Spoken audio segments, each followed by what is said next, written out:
আপনিও শেখ হাসিনার ভাষায় কথা বলেন, শেখ হাসিনার ভাষায় কথা বলেন। বিশ্বের নামকরা প্রতিষ্ঠানকে পোর্ট আপনি দিবেনই, এটা কি আপনার বাবা? শেখ হাসিনাও বলতো এরকম। শেখ হাসিনাও এই কোম্পানিকে এই পোর্ট দিতে চেয়েছিল। তাহলে কি শেখ হাসিনার অসমাপ্ত কার্যক্রমই কি আপনি বাস্তবায়ন করার চিন্তা করছেন?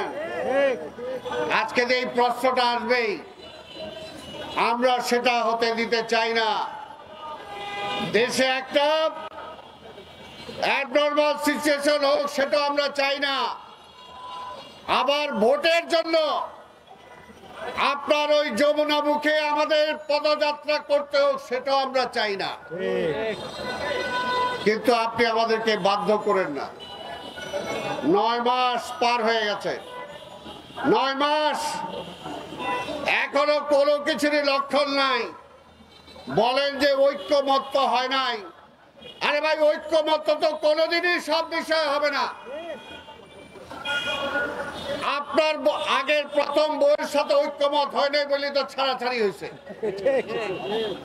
এইরকম সব ব্যাপারেই রাষ্ট্র চালাইতে যায় রাজনৈতিক দলের বিভিন্ন মত পার্থক্য থাকবেই। সব ব্যাপারে দেখে ঐক্যমত হবে না।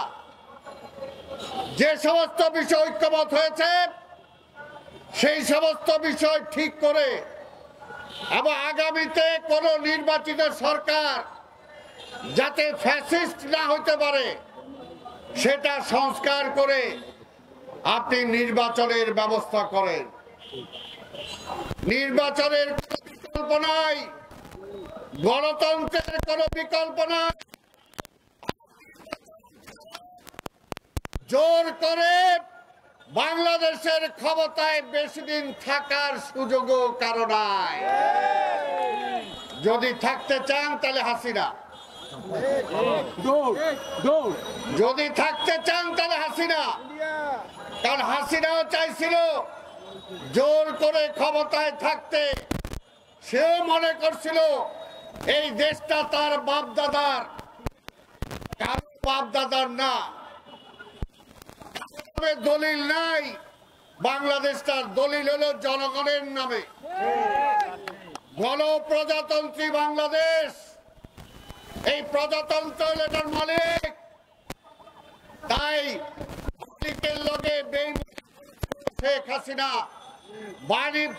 বেইমানি করে মালিকানা ওই ভারতের কাছে বেচে দেওয়ার চেষ্টা